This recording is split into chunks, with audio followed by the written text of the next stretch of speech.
And we get introduced to him cutting people's faces off at the beginning. Yeah. That's pretty crazy. Yeah, very, very Leatherface esque. Yeah, exactly. Welcome to SinCast, presented by Cinemasins.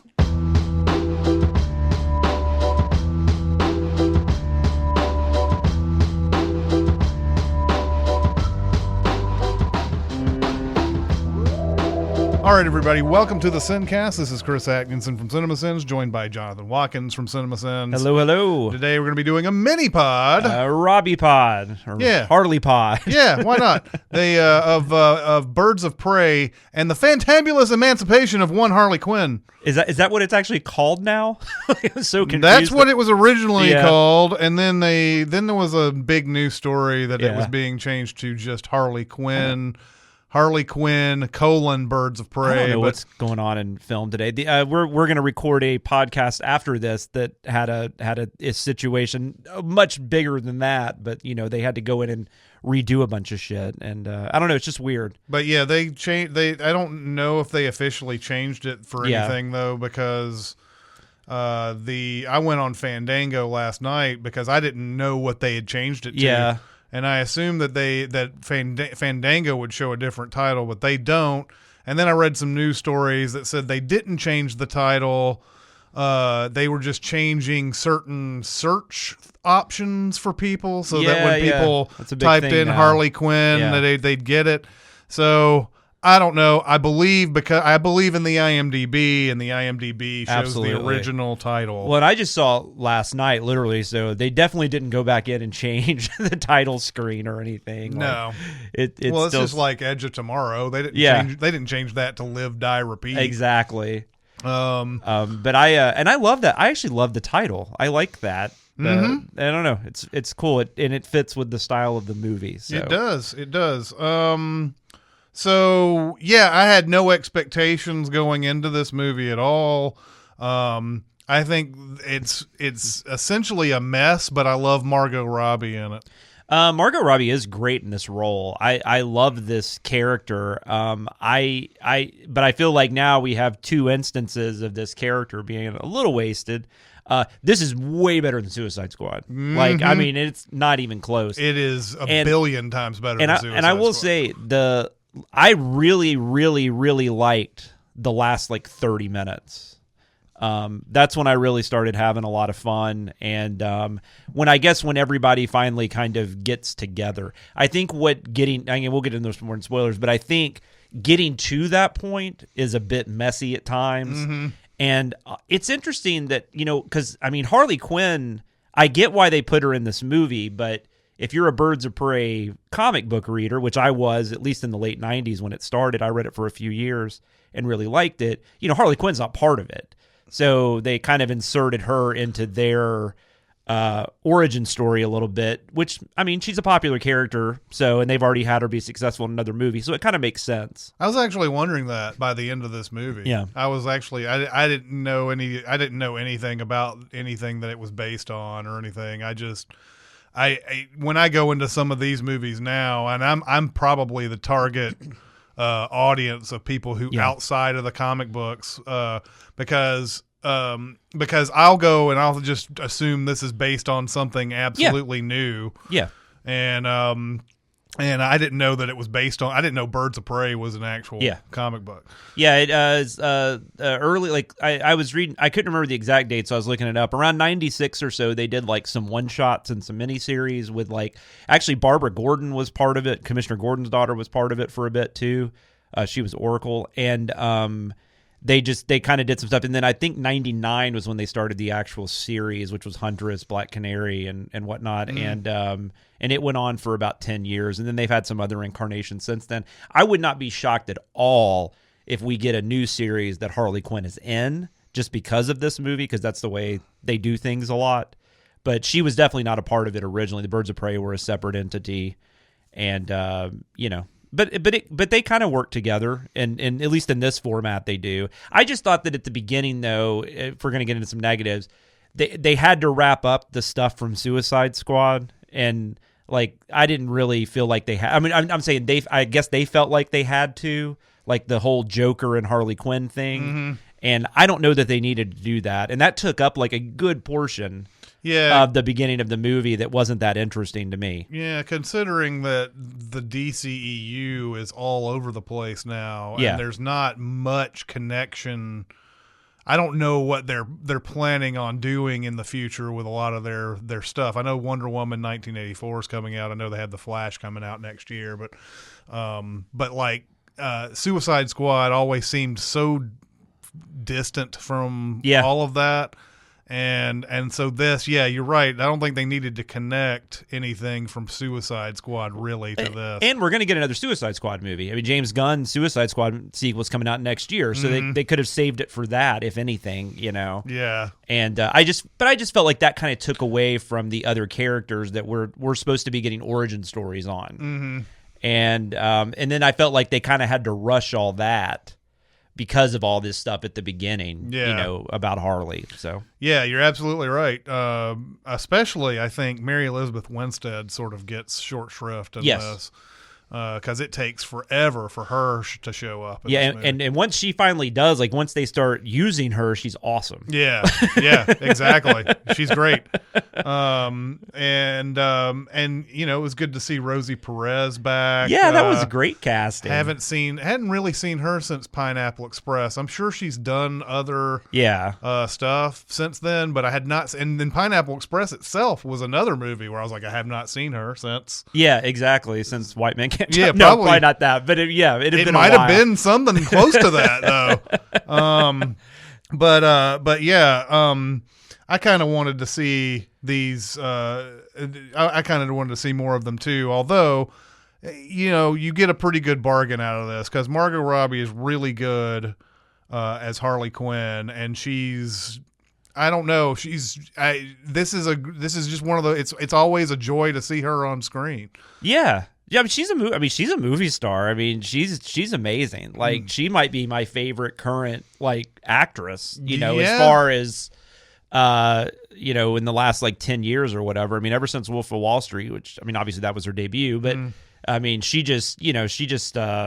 I mean, you don't get moments like that often where they just immediately are like, oh, that's a movie star. You know, like when they first pop up on the screen. And she's been doing really interesting stuff since then. I mean, with I, Tonya and Bombshell earlier last year and all that kind of stuff. But I think this is a really, really fun character.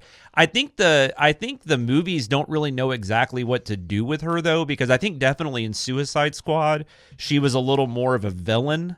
And in this one, I think they kind of tried to want to make her, and that was kind of weird too, because I mean, you think about it, and like she's been with the Joker this whole time, and I mean, and she's crazy and she's evil, and she, you know, has no issue killing people and all that stuff. But then we're kind of supposed to sympathize with her. Yeah. I mean, I almost wish they had made her the villain. Like I think, and that's a huge problem I have with this movie. If we want to talk about like a big negative is. I don't know if it's Ewan McGregor or the writing, but I didn't care for the Black Mask character, which is really sucks because he's actually a really cool character in the comics, but they just, I don't know. I didn't really enjoy him in this movie. He felt kind of like Joker light. He kind of had that Joker stuff going on, especially there's that one really weird scene where he makes the girl get up on the table and I don't know. Yeah, I know what you mean. But I almost kind of, like I said, I almost kind of wish they had just maybe made her the villain of some sort, and they were going after her. Just much like Suicide Squad probably would have been better if Joker had just been the villain, you know. And you know, but this is what we get, so it is what it is. Yeah. Let's go ahead and grade this then. I'm gonna go ahead. I enjoyed this enough to give it a B-.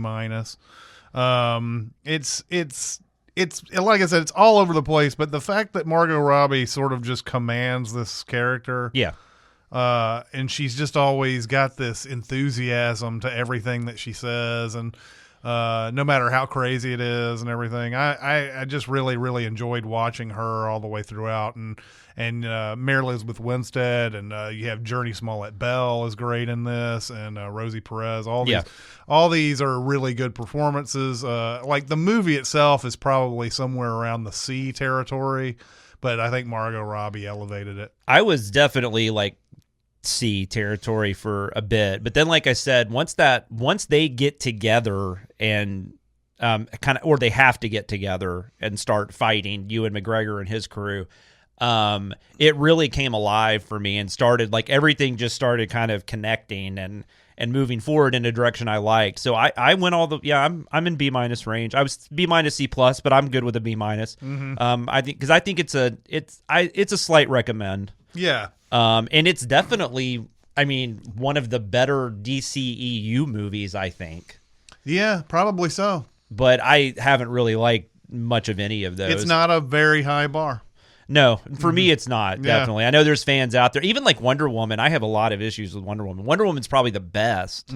But even then, Wonder Woman is helped by the fact that there's one tremendous action scene in the middle of it. Exactly. And there's some good rapport between she and Chris Pine. Absolutely. And yeah, then there's some stuff like, especially the whole like last 20-30 minutes. Yeah.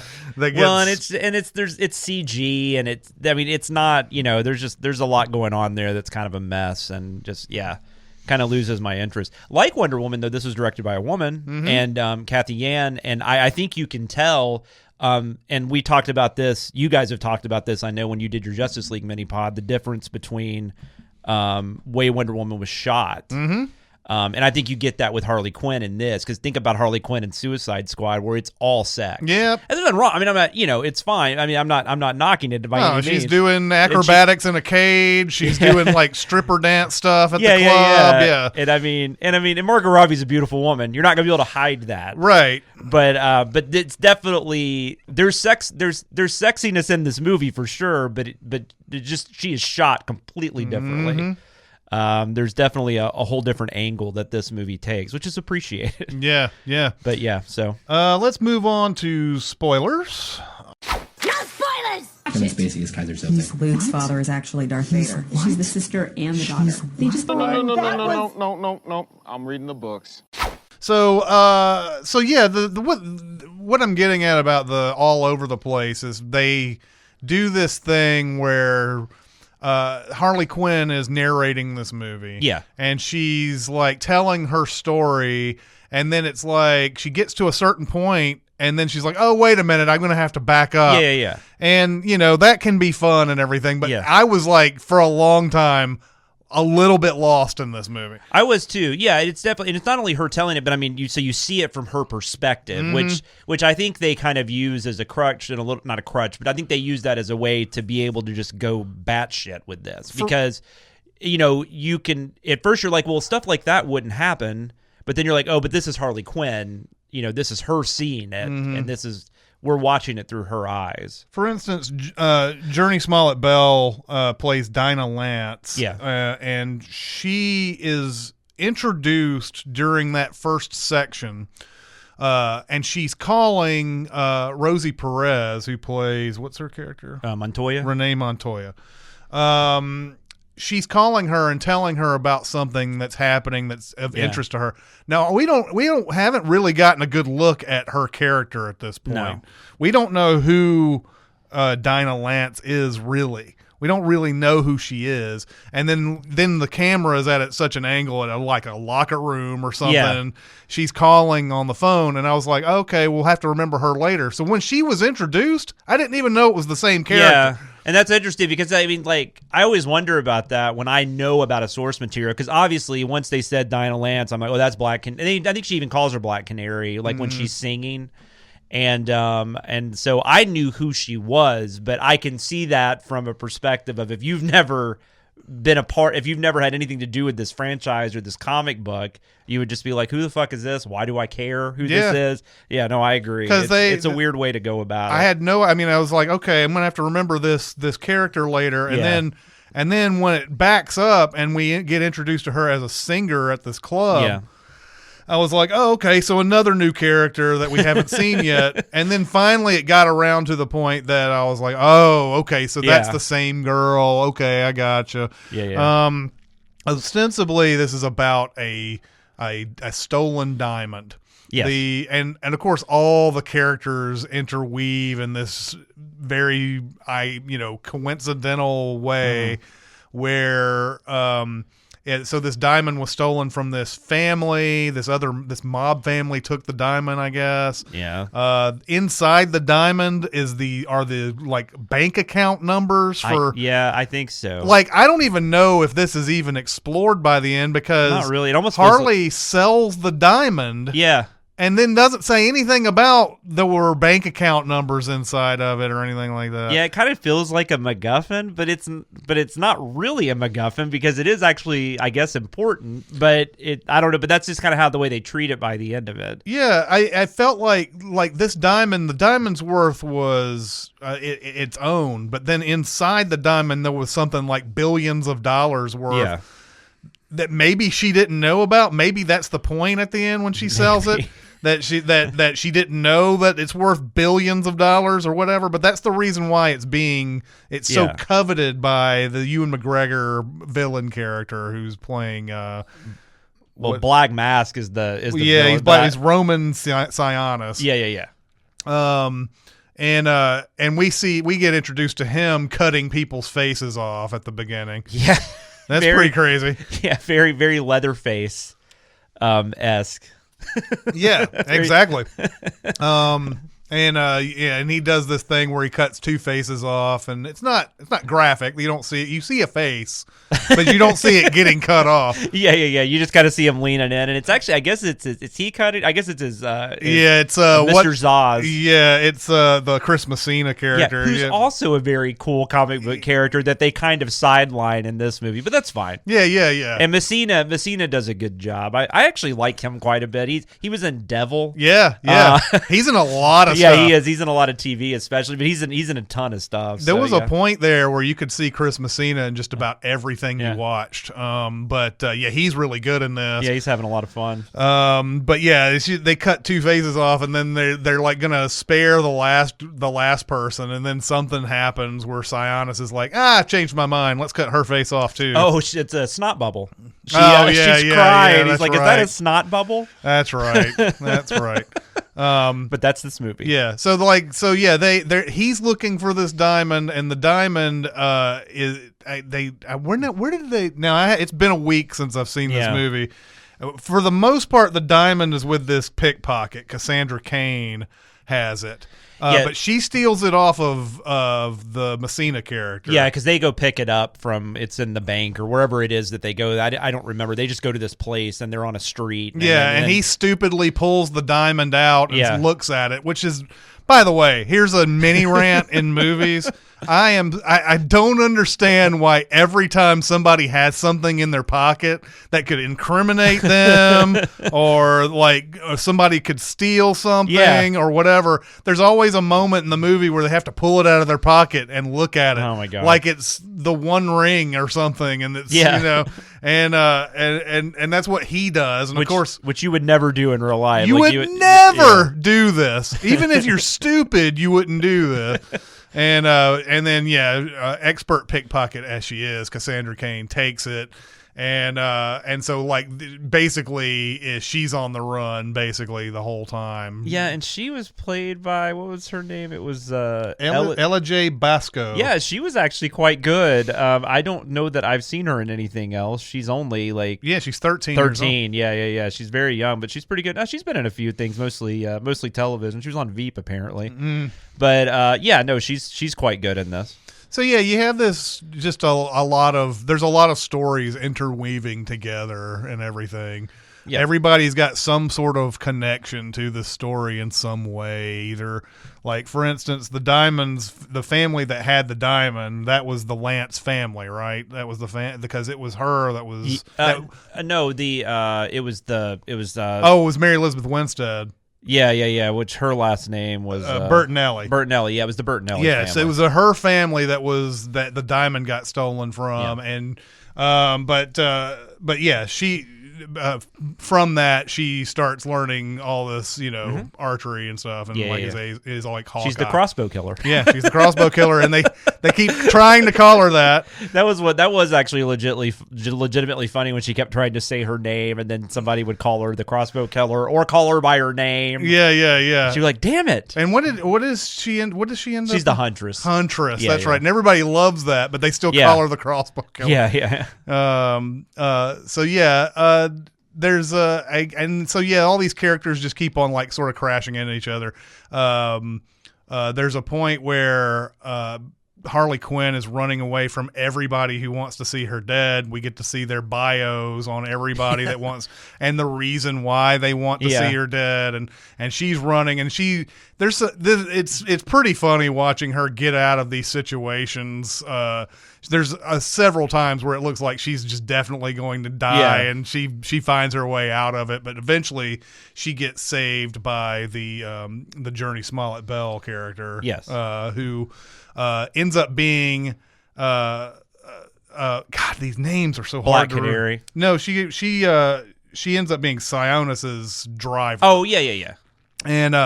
And because she's the driver and everything, this is how the Rosie Perez character ends up running into her. Yes.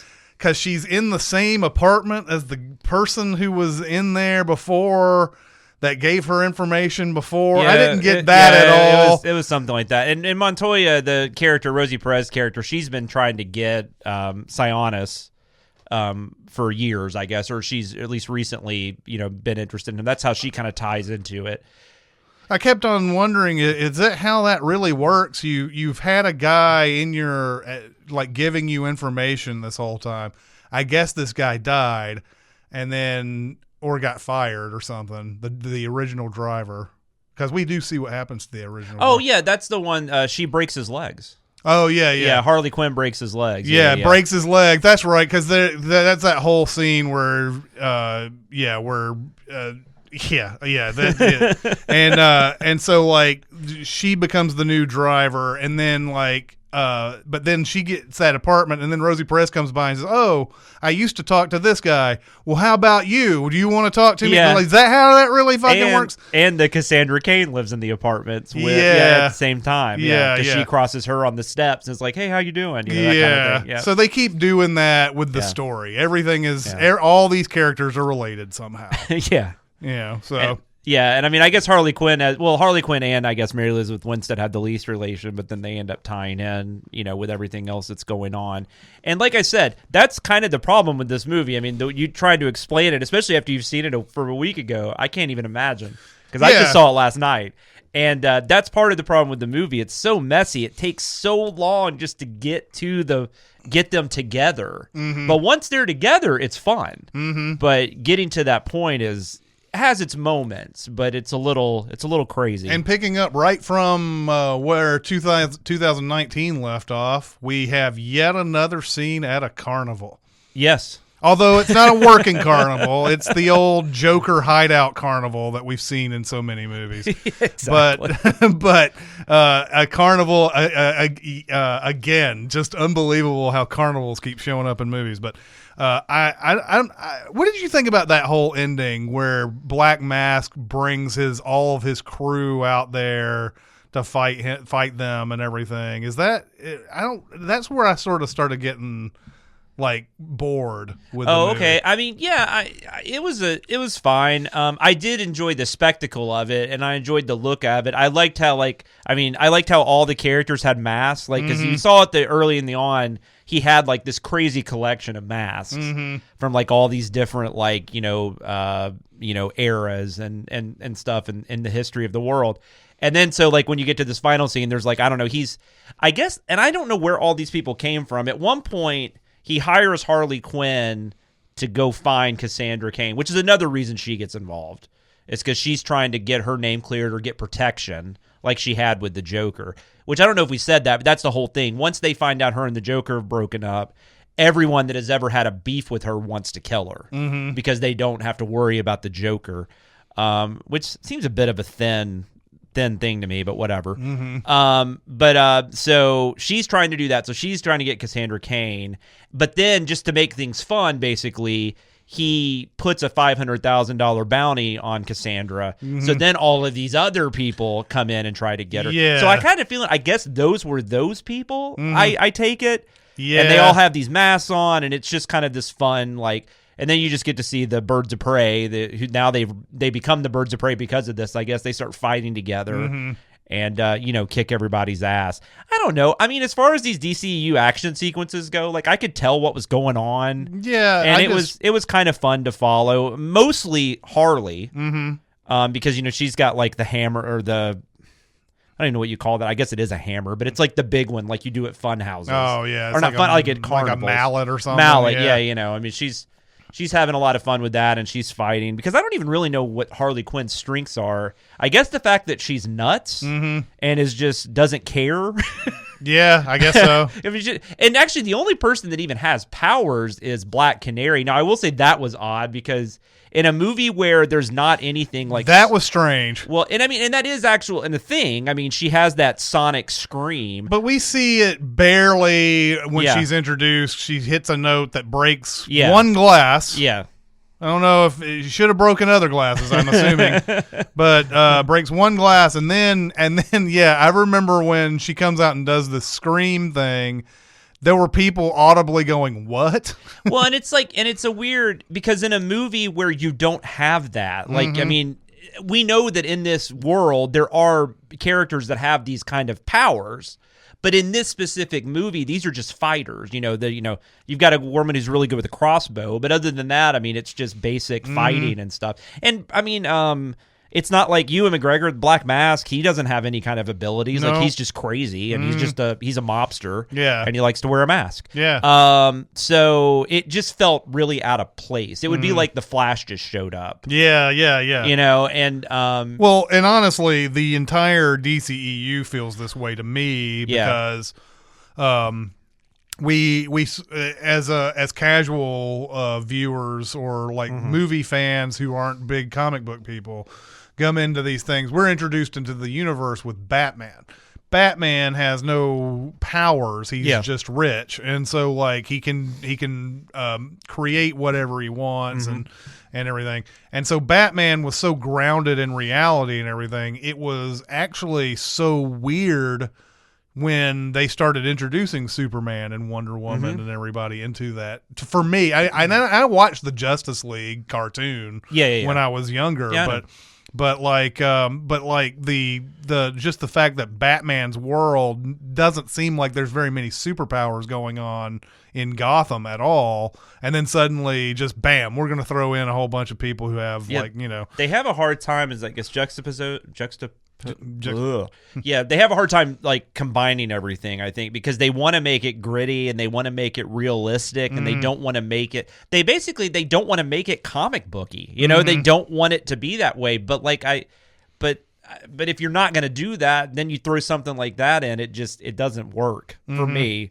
It just comes off odd. Even I know that, and I knew she could do that. But like, I just assumed they weren't going to have her do it because it did. But then she does it, and I'm just like, well, that was weird. Like, that didn't work at all. Yeah. Because it's like, why wouldn't she have been doing that the whole time? Yeah. Yeah. Like, everybody wear earplugs, and I'll just do this the whole time. Well, and that was another thing about that scene too. I mean, like, Harley tells everybody to cover their ears.